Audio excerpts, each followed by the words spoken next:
नमस्कार, स्वागत है आपका बिग फाइट लाइव में। आपके साथ मैं हूं श्वेता मिश्रा। प्रदेश में गहलोत सरकार अगले महीने अपने 2 साल पूरे करने जा रही है और इस मुबारक मौके को खास बनाने के लिए सत्ता और संगठन ने पूरी तैयारी कर ली है। इसी तैयारी में शुमार है सियासी नियुक्तियां, जिसका इंतजार कांग्रेस के दिग्गज नेता मुद्दतों से कर रहे हैं। कल मुख्यमंत्री अशोक गहलोत और प्रदेश प्रभारी अजय माकन की मुलाकात हुई। कई मुद्दों के बाद एक बार फिर से सूबे में सियासी नियुक्तियों की आस जगी है। साथ ही सत्ता और संगठन को नई ऊर्जा मिलेगी। पार्टी के नेताओं और कार्यकर्ताओं का उत्साह बढ़ेगा, जिसका फायदा मिलेगा पंचायत और निकाय चुनावों में। जानकारों का यह भी कहना है, गहलोत माकन की मुलाकात के बाद यह भी तय हो गया कि अभी सूबे में मंत्रिमंडल फेरबदल नहीं होगा, लेकिन जो नेता कुर्सी के इंतजार में थे उनका इंतजार अब खत्म होता दिखाई दे रहा है और काम को इनाम मिलने की बारी भी आ गई है। बोर्ड निगमों में राजनीतिक नियुक्तियों की प्रक्रिया बहुत जल्द शुरू होगी। तो क्या मान लिया जाए कि नियुक्ति से मिलेगी नई शक्ति?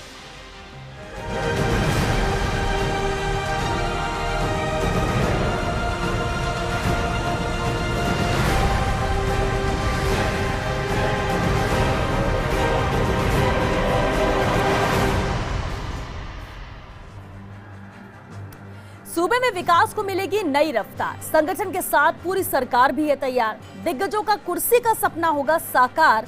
खत्म होगा सियासी नियुक्तियों का इंतजार। और सबसे बड़ा सवाल, क्या नियुक्ति से मिलेगी शक्ति? जी हाँ, बिग फाइट में बहस आज इस अहम मुद्दे पर, और बहस के लिए मौजूद है हमारे साथ खास मेहमान। चलिए उनसे रूबरू करा दे आपको। हमारे साथ कांग्रेस नेता गिरिराज गर्ग जी हैं, बीजेपी नेता मुकेश दाधी जी हमारे साथ हैं, और साथ ही ब्यूरो चीफ योगेश शर्मा जी भी हमारे साथ हैं। बहुत स्वागत है आप सभी का बिग फाइट लाइव पे। गिरिराज जी, आपसे ही शुरुआत करते हैं। लंबा इंतजार हो चुका है राजनीतिक नियुक्तियों को लेकर। राज्यसभा चुनाव से पहले भी सुगबुगाहट थी कि शायद अब नियुक्तियां होगी, लेकिन उसमें भी डिले हुआ और एक बार फिर से कल की मुलाकात के बाद ये कहा जा रहा है कि जल्द ही नियुक्ति होगी। क्या नजर आ रहा है आपको? नियुक्ति से ही और ज्यादा शक्ति मिलेगी, और ज्यादा मजबूत होगी सरकार?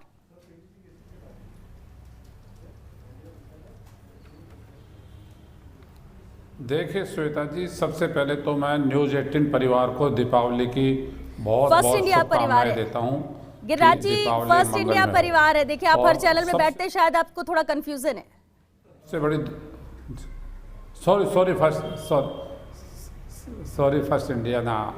फर्स्ट इंडिया परिवार को दीपावली की बहुत बहुत शुभकामनाएं जी।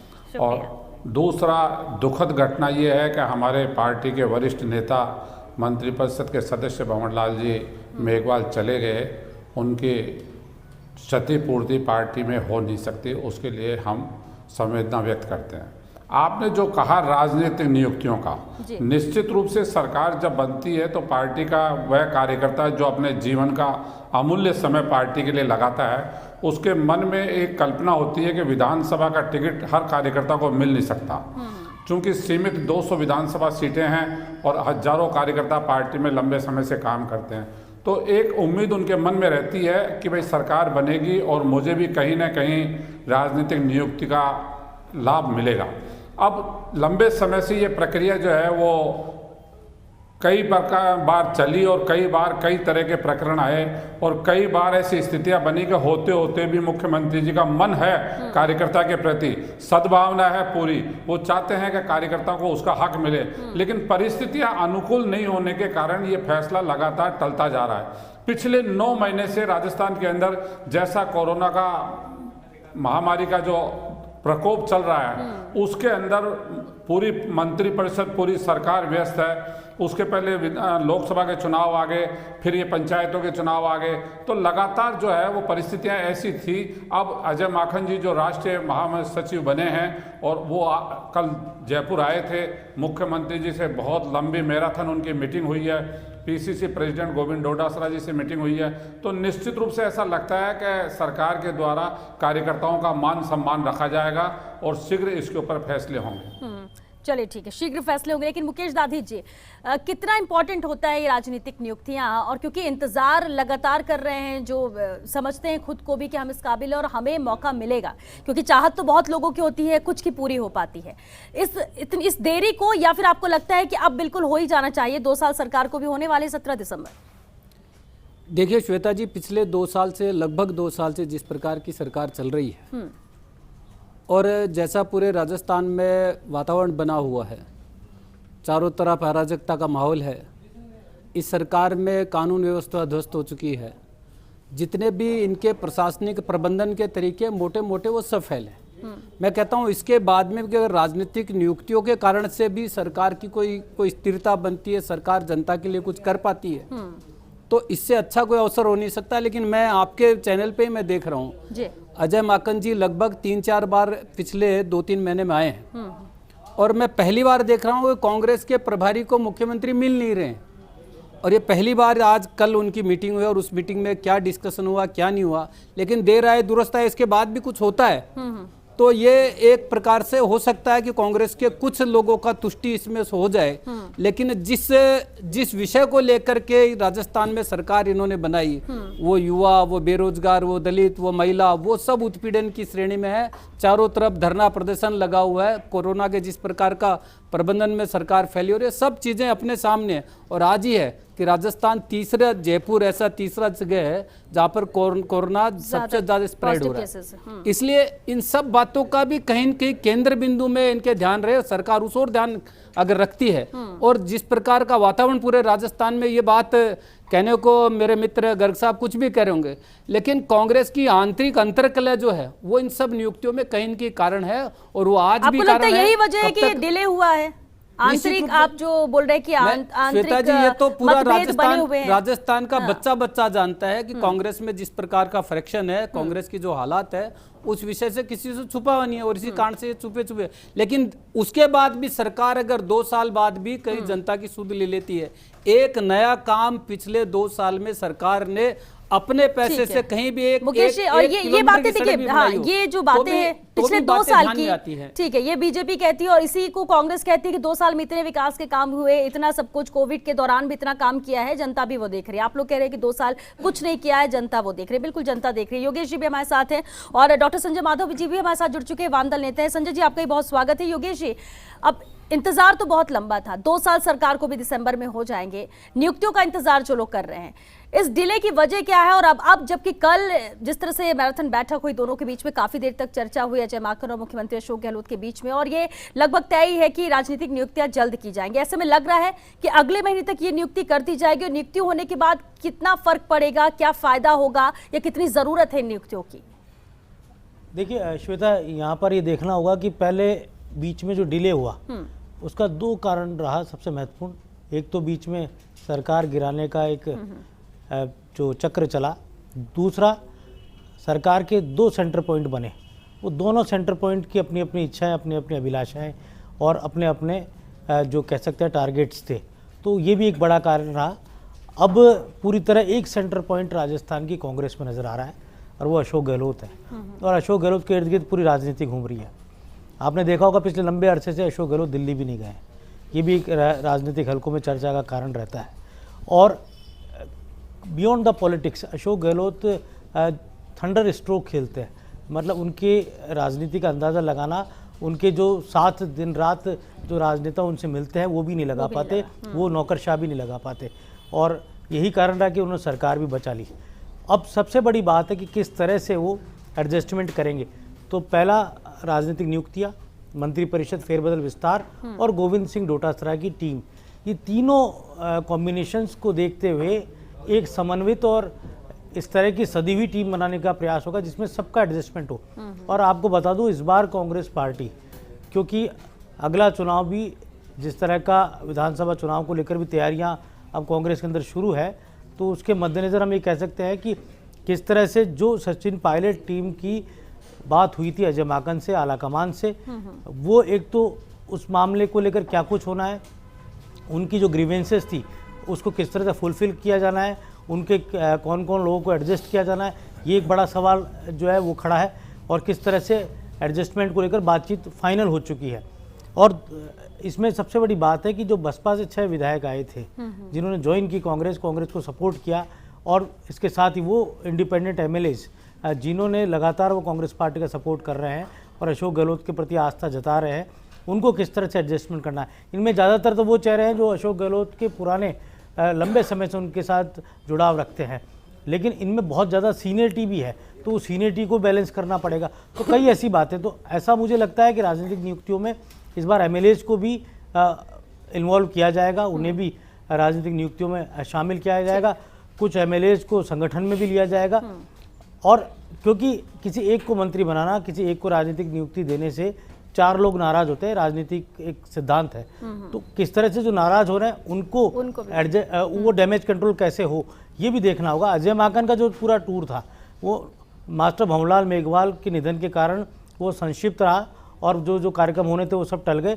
लेकिन मुख्यमंत्री से जो उनकी कल देर रात जो बातचीत हुई है उसमें काफ़ी कुछ रोड मैप बन चुका है। और फिर बाद में कुछ देर के लिए पीसीसी चीफ को भी बुलाया गया, फिर पीसीसी चीफ आज सुबह भी उनसे मिले हैं, क्योंकि इसमें 2 बातें आ रही है। एक तो अनुशासन कमेटी का निर्माण किया जाना, अभी तक पार्टी की डिसिप्लिन कमेटी नहीं बनी है। पंचायत और निकाय चुनाव दोनों ही बिना डोटासरा की टीम के लड़े जा रहे हैं और ये थोड़ा सा असहज खुद पीसीसी चीफ को महसूस हो रहा है, क्योंकि बिना टीम के वो काम कर रहे हैं और डिसिप्लिन कमेटी नहीं बनने से जो बागी खड़े हुए हैं कांग्रेस पार्टी के, उनके ऊपर कोई निगम कार्रवाई चुनाव में भी संगठन का वो अहम रोल नजर नहीं आया था इस बार। अगर हम बात करें, जब हम चर्चा भी कर रहे थे कि जब जो रणनीति बनाई गई उसमें विधायकों की चली और इस तरह से इसमें ये श्वेता, तो क्योंकि मजबूती से बनी ही नहीं। श्वेता होता है कांग्रेस के अंदर क्या है, अलग तरह का बीजेपी कैडर बेस्ड पार्टी है, कांग्रेस मास पार्टी है। यहाँ जिसकी लाठी उसकी बहस होती है।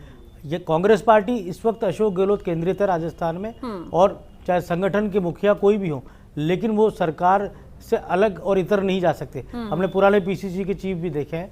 हम इसमें कुछ अपवाद भी मान लें डॉक्टर सीपी जोशी को, जिन्होंने अपने अलग तेवर दिखाए और अपनी तरह से संगठन को चलाया, लेकिन टीम उन्होंने भी नहीं बनाई थी। वो 4 साल के लगभग पीसीसी के चीफ रहे, टीम उनकी भी नहीं बनी थी। बिना टीम के उन्होंने पूरी पीसीसी को चलाया, लेकिन अपने सारे जो संगठनात्मक गतिविधियां उन पर उनका बहुत ज्यादा प्रभाव रहा। ठीक है, लेकिन फिर भी इंतजार रहता है कि अगर संगठन है, पीसीसी चीफ के हाथ में कमान है, तो संगठन में भी दूसरे लोगों को भी मौका मिले और एक मजबूती की तरह काम करे। ऐसे सत्ता संगठन, मुझे लगता है एक थोड़ी ये जरूरत भी एक उधेड़बुन है यहाँ पर कि गोविंद सिंह डोटासरा शिक्षा मंत्री भी रहना चाहते हैं और पीसीसी के चीफ भी रहना चाहते हैं। ये उधेड़बुन कैसे दूर होगी, ये बड़ा सवाल, ये भी बड़ा सवाल। बिल्कुल डॉक्टर संजय माधव, अब देखिए चैलेंजिंग तो बहुत होगा सरकार के लिए भी। आप इसे कैसे देखते हैं राजनीतिक नियुक्तियों को लेकर? ठीक है, अभी मंत्रिमंडल विस्तार में थोड़ा सा डिले हो सकता है, लेकिन नियुक्तियों को लेकर इंतजार, 2 साल का लंबा इंतजार, और उसके बाद अब जब सुगबुगाहट तेज हो गई कि अगले महीने होना ही है, क्या बड़ी चुनौती आप सरकार के लिए देखते हैं? सबको साथ लेकर चलना, सबको खुश भी रखा जा सके, सबके मन का भी हो सके, ताकि बाद में अंदर गतिरोध और ज्यादा बढ़े ना, इस बात को लेकर। श्वेता जी, इसमें जो हम देख रहे हैं, पिछले सिर्फ इस सरकार की बात नहीं है, पिछली सरकार के समय भी देखेंगे तो भी ये ऐसे ही लगभग वसुंधरा सरकार में भी 2-3 साल बाद में जाकर के आखिरी में ये नियुक्तियाँ की गई थी। तो इसलिए कोई ये कहे कि ये दरअसल दिक्कत ये है कि रेवड़ी बांटने का काम है ये। अभी जब 2 साल से इनके बिना काम चल ही रहा था, तो कोई ऐसा तो है नहीं कि इनके बिना काम रुक रहा हो।